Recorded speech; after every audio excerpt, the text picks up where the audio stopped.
I want to share 5 sort of survival strategies that I have been able to develop and apply from my time on Love is Blind, but kind of do it now when there's news or information or even people that are not helping me be where I want to be meant to be. Are you going through life blind? This is Eyes Wide Open with Nick Thompson. On this podcast, we share knowledge and stories that build human connection while elevating stigmatized societal issues such as mental health, holistic wellness, culture, free speech, and more. All to ensure we show up in the world with our eyes wide open. Hello, everyone, and welcome to this episode of Eyes Wide Open. Today, we're going to take a look at a few things that have been kind of on my mind in a solo episode. And before we get started, I want to take a breath. Just one, because if you're anything like me or my friends that I've been talking to lately, your chest and body, mind has been tight, tired, probably for weeks, if not longer. We're living in a moment where it feels like the world is in a constant crisis. Got the Epstein files, which we've covered on this show. You've got border tensions. You've got just this weekend, the cartels in Mexico, potential war with Iran. Even less frequently, we've had, or I guess I should say less lately, we've had the Greenland thing. We kidnapped the president of Venezuela, Maduro. Pretty much everything in the world seems to be in complete and total crisis. And I find myself getting very overwhelmed, very overstimulated, very concerned about not just like my fellow human country people and people in the world, but I don't even know what to focus on. There's so many crazy things going on, not to mention even everything with ICE in our cities. We have a political climate that has been escalating for feels at least like a decade and a half, if not longer at this point. And you look around at everything that's happening in the world and in our country, and it's like, it's overwhelming and it's always something new. And when you take a look at like social media or you take a look at how you consume your news, you can't get away from it. And I remember someone I listened to several months ago on a podcast said that even though he was deliberately trying not to see the Charlie Kirk assassination live, it found its way into his feed. And I feel like I think about that a lot because I'm a news junkie. I'm very interested in news. I like politics and I like to look at it objectively, as many of you know. But I have just been so overwhelmed with the amount of chaos and crisis and lack of humanity in all of these things going on right now that I don't even know what to think about or what to consume or if I even want to. And what it got me thinking about over the weekend was I kind of have a unique vantage point on this because during my time on Love is Blind, I lived through my own personal media onslaught for years. At least that first year was incredible. And it wasn't just, the news, it was my life being dissected by millions and millions of people, both in the media, on social media, on YouTube channels, on TikTok, on Instagram, on, e-news, pretty much TMZ, anywhere you could think of. My life was being dissected and reported back to me in a way that most of the time wasn't even accurate. Especially as time went on and things got a little bit more difficult for me, it just felt like it was a constant gut punch of a notification of somebody talking about me, talking about my life as if they knew me or had an actual insight into it, when in reality, there was mostly reporting on speculation or things other people said, not things that came out of my mouth.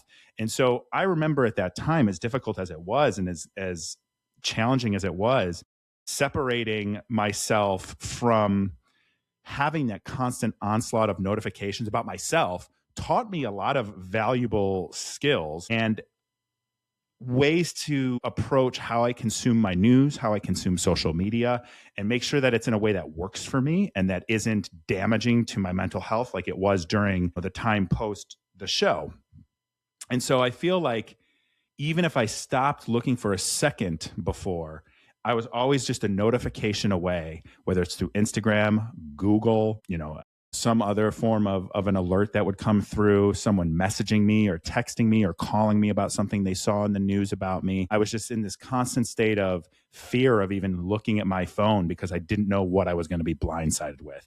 But what this really taught me is that the noise constantly coming at us that's beyond our control, whether you look at that example I shared about like not wanting to see the Charlie Kirk assassination video, but it's somehow finding its way into your feed. Or you're taking a break from maybe some of the more serious news stories that are being covered on social media, and you want to look at pictures of cute puppies or something to that extent, and you can't get away from it. And the noise of all of these notifications, all of this news, all this onslaughts of crisis after crisis, and people getting killed in the streets, and what's going on with the cartel in Mexico and the Epstein files, all of these very, very heavy news items constantly coming at us. It gives you a lot of anxiety, and it's not even your fault. I had to learn these survival skills in real time because just keeping my head above water, not being consumed by what everybody was saying and everybody was thinking, even though they were wrong and I knew they were wrong. And it didn't bother me as much as it would bother a lot of people because I'm confident in who I am. It was a very, very difficult time, but I was able to use or develop, I should say, I was able to develop these skills. And those are the same skills that I use now to kind of navigate this global chaos and all of these constant crises that are going on right in front of me. And then sometimes, as you've heard me talk about with my friend Kit Cabello before from Hardlands Media, a lot of the stuff happening right here in Chicago, especially when we had ice here a long time ago. So what's really going on is that I want to share, because I know I'm feeling overwhelmed and I have made a lot of progress in how to manage this chaos. I know so many people I talk to are overwhelmed and don't even know what to do. And there's this helplessness feeling of it, or an inability to even understand what your role is and what you can do versus what you can't do. And so this is like really causing a lot of cognitive overload, which that's something that I've recently in the last several years learned a lot about from my job and from all of the things that I do with the UCAN Foundation. And just really that your brain is only capable of managing so much information. And your brain for thousands of years was designed for knowing a few people in your village, the news of the village, if you will. And now it's trying to process the trauma of 8-9 billion people in this world. And it's triggering our brain's nervous system, our alarm system, because we can't fix a global crisis potential in Iran or in Gaza or what's happening in Mexico. And we get stuck in this helplessness loop of sorts where our body is being flooded with stress hormones, cortisol, our nervous systems are completely out of whack. And I just don't think that it's helpful for us to stay in that state, to have that cortisol flooding our body, to have this constant news information coming at us back and forth. And if you're feeling overwhelmed, you're not alone. If you're feeling like you're in a constant state of anxiety, you're not alone. And then on top of that, because of the society we've built, particularly here in the US, it's kind of like business as usual. Your leaders might be, cannibalistic PDF files. You've got all of these atrocities happening to innocent people, to children, no matter which story you want to look at and pick, you're having that issue in all of them. But what's happening with our bodies doesn't make us weak. It's literally like biology. It's literally the psychology of how our bodies and our brains are being essentially hijacked, with this information. And, to go back to the story again, like even when you're not looking for it, it's always put right in front of you. So I want to share 5 sort of survival strategies that I have been able to develop and apply from my time on Love is Blind, but kind of do it now when there's news or information or even people that are not helping me be where I want to be mentally. Because as much as I care about all of this stuff, I have so much empathy. I'm an activist. I don't even know where to activate at this time. But it's very difficult. So I want to share some of the difficulties and how I think some of these strategies might help you overcome them, or at least handle them on your time and take away some of the power that a notification has, or the news has, or certain people in your life, whether it's influencers or, people you follow and listen to. So number 1, I want to talk about notifications. Notifications are detrimental and hijack your nervous system, your dopamine receptors in your brain, and can completely derail any type of concentration you have on the work you're doing. So I recommend, number one, silence the pings. When I was on Love is Blind, I actually shut off my notifications on Instagram I would say it was probably maybe a month or two into the show airing, because seeing the constant notifications all over social media was overwhelming me. It was creating a sense of urgency that I needed to do something. I needed to reply. I needed to partake. I needed to leave my commentary, whatever that was. It was interfering with my work. It was interfering with my relationship. It was interfering with my overall mental state. So when it comes to notifications, you want sort of sovereignty. You want to take back control of when you consume news and information, whether it be on CNN, on a news site, or on social media. You take back control of how you consume the world and how you look at the world and how you look at the good and the bad when you do it on your time and not at the alert of a notification. So number one, I would silence notifications, especially on the channels of social media or even the people that disrupt your peace and disrupt your train of thought. And then you can interact with them on your time. Second piece of that is the mute button can be your best friend and your best boundary. One of the things from the show was I stopped, especially when my marriage wasn't working and I was going to be separating and getting a divorce. The last thing I wanted to do was see anybody that was in that environment. I didn't want to see any of my other cast members. I didn't want to see people be happy. I didn't want to see people be upset. I needed to mute people and accounts so that I didn't have to constantly go on social media and see things about my marriage, my relationship, and my experience and what I was speaking about in front of me with other people's commentary. You don't know every rage bait account or every news reporter account or every influencer you follow or even your friends and family. And sometimes I know it's not that easy to just unfollow someone, or maybe there's some type of content that you do enjoy from them, or you have to have some sort of relationship because it's friends or family. Mute button is your best friend on social media. That way you don't have to create any drama and you don't have to reply to the rage bait, and you can just keep people as followers, no drama, and then consume their social media on your time. This also works very well for text messages. If you want to mute text messages, I've been muting group text messages for over a decade now because they get too overwhelming when there's too much going on and you can't sit there and participate in it. So the mute button is your friend. Use it as a boundary and consume rage bait, negative content, negative news on your time, or not at all without the drama of having to unfollow someone. Number 3, there is a short attention span that most of us have, and that is being by design happening on TikTok and Instagram and social media platforms. The design is to give you a quick video that grabs your attention and helps you to engage so that eventually somebody or some company can sell you an advertisement. That's the business model of social media.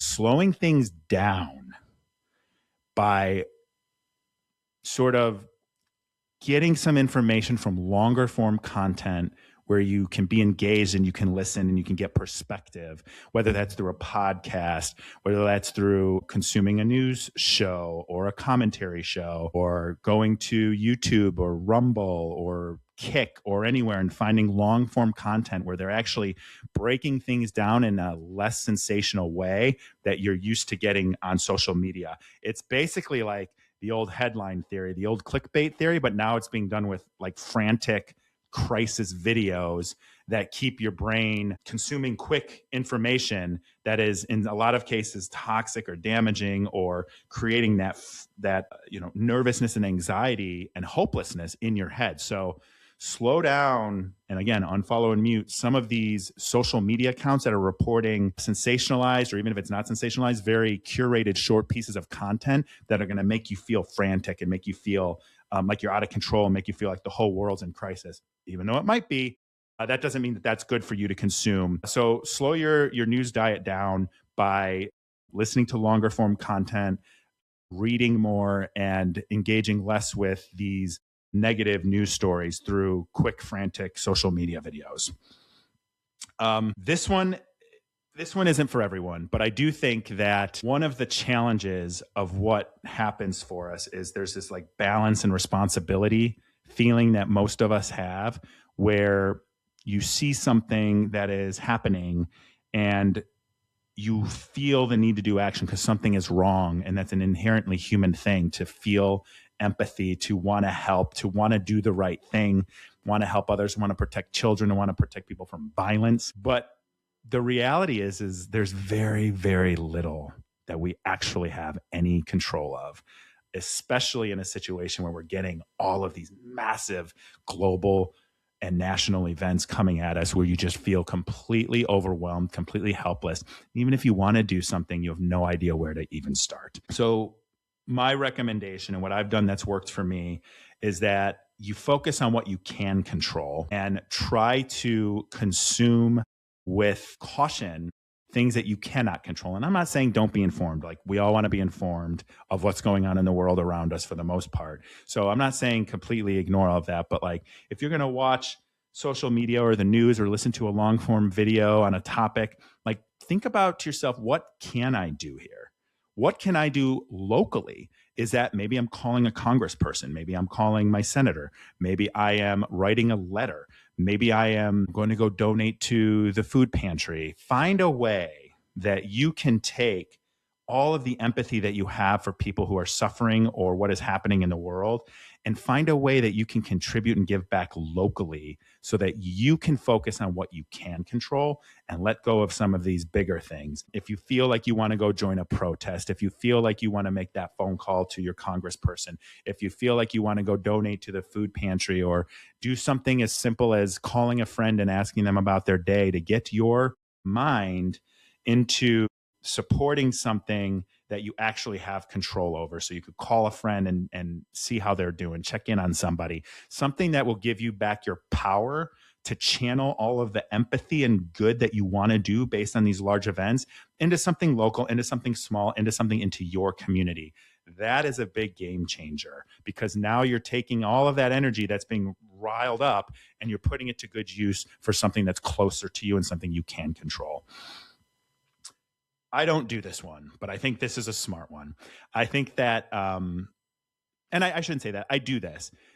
Having a designated time, and I actually heard this one from Therapy Jeff, who's a guest of the show, and I encourage you to follow him, but having buckets of time where you do consume the news, so it isn't just an all-day thing. So that could be like having like a digital sunset of sorts, where after 8 p.m. there's no more news, or after 8 p.m. there's no more social media, or you even put your phone down and be present with the person you're with. Or if you're by yourself, maybe you turn on a movie or something. Give yourself that boundary of when you're done with the news, when you're done with digital consumption on social media. Bucket time. So give yourself a half hour during the day where you're going to go read about what's going on in the world. And then maybe you do another half hour later at night if you have to do that. But having boundaries around when you consume news and how you consume news is going to be a big game changer. I don't want to say I enjoy the news, but like, I'm a news junkie. So for me, like, I'm getting better at stopping earlier. I definitely don't need to be reading about the Epstein files at 10:30, 11 o'clock at night before I go to bed. So I'm getting better at that. But what else I'm trying to do is not be constantly consuming the news during the workday. Because a couple of weeks ago, when everything that was going on with ICE and with Maduro, and then the Epstein files and all of this stuff that was coming out, it was like so overwhelming to me that I actually couldn't concentrate on anything. I just wanted to go read all of the files. I wanted to go follow everything. I wanted to reach out and talk to my friends about it. I felt like I was going completely fucking crazy. Pardon my language. I felt like I was going totally crazy and I couldn't concentrate on anything. I couldn't get anything done. And so for me, I'm trying to get better at bucketing the amount of consumption I do around certain times, so that I'm just not constantly involved in this 24-hour news cycle that we seem to be open or seem to have to deal with now, between all of the channels of communication that we have. So to me, like, those 5 things: manage your notifications, mute people, accounts, whatever it is that is rage baiting you or triggering something in you, slow down your consumption of these fast-paced, frantic crisis videos that social media put in front of you. And if it is a topic that interests you, try to find something long-term, even if you disagree with it, or if there's a debate, you can get different perspectives and actually turn on your own critical thinking skills. Turn all of this empathy, all of this concern for global things that we can't really control, turn it into something that you can do in your community to support them, or with someone you love, or a family member or a friend that you can just check in on, so that you can channel that empathy into something good. And then, manage and bucket your time when you consume the news, just to make sure that you have that boundary in place and you're still allowing yourself to be informed, but you're not overloading yourself cognitively with a constant influx of negativity and crisis style short form frantic news. One other thing I want to talk about really quickly too is that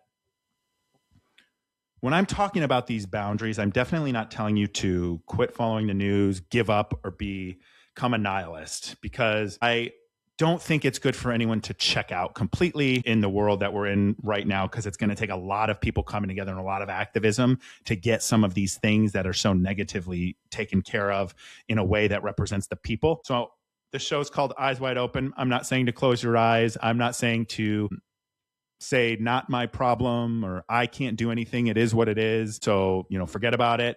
We're not trying to become bystanders in a world and community that's suffering. What we're trying to do is find that middle ground where we're not obsessed, but we're not indifferent. And if you go the nihilist route, or let's say you go the obsessed route, and I have people in my life right now that I feel like are obsessed, and they're obsessed with like one specific thing, one specific person, as we've all seen this happen with politicians the last 10, 12 years, one specific thing. And that's not healthy either. So we've got to figure out what that balance is between consuming the right amount of news and also not allowing it to turn on our lizard brain where we become obsessed, but also not allow it to kill our inner activism and become indifferent. Nihilism would basically be like, well, the world's ending. Why do I care? Boundaries can say the world is hurting. People I care about, know or don't know, are suffering. So I have to stay strong enough to help.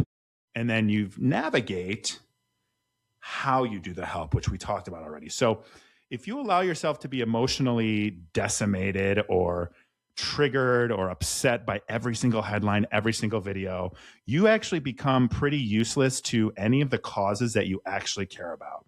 So we've talked about before, you can't pour from an empty cup, right? If you're not caring about yourself and your mental health, and putting yourself first, it's most likely that no one's putting your mental health first. So managing your mental health isn't selfish. It's an act of stewardship.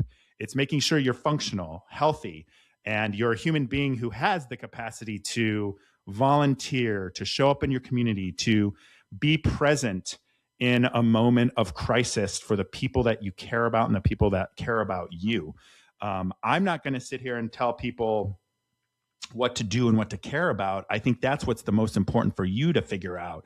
And that way we're not really showing up with our eyes closed to the reality of it. We're managing our intake so that we can avoid becoming fatigued with compassion, or have compassion fatigue or empathy fatigue. And we're prepping ourselves to stay in the activist game for the long haul based on the things that we actually care about. You can't care about everything. Well, I shouldn't say that. You can care about everything. You can't activate about everything, because you're just going to be spinning your wheels. And that's also probably part of the design, to keep people so overwhelmed and so overstimulated that we don't even know where to take action or where our power lies. So I want to leave you all with this. Having your eyes wide open doesn't mean you have to stare directly at the sun without any kind of, as you know, if you listen to me or follow here, you're actually supposed to have sunlight come in your eyes without any kind of sunglasses. But let's try that one again, maybe. Having your eyes open doesn't mean that you have to go blind. It just means you have to see clearly when it's time to blink, so that you can be able to look away and rest your nervous system, rest your brain, so that when you do look at this information, when you do consume the news and the crisis and all of the challenges that the world is going through right now, you have the clarity to actually do something about what you see, or channel it in a way that you can do something in your community or with the people you care about. You're not responsible for carrying the weight of the entire world on your shoulders, feeling so overwhelmed by everything horrible that's been going on. But you are responsible to shine a light of some sort in your corner of it so that you can still participate and be an active member of society, trying to make the world, your community, or whatever that might be, a better place.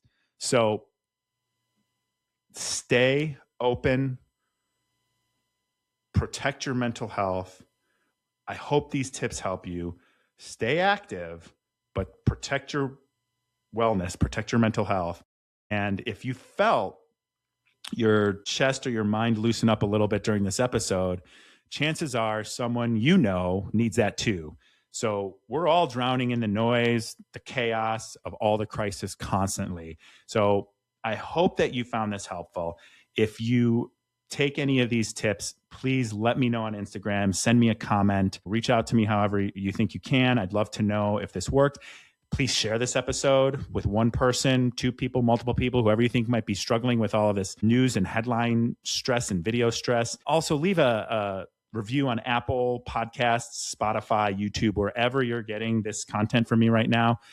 Because I think this is a message of relying on community, relying on ourselves, and kind of more of like a sustainable caring or sustainable compassion before we all burn out and then everybody reaches nihilism and we make no change and we feel and act completely helpless. So let's help each other, keep our eyes open, and hopefully none of us lose our minds. So thank you for your time today. I hope you enjoyed this episode. I hope you found it helpful, and I look forward to seeing you guys next week.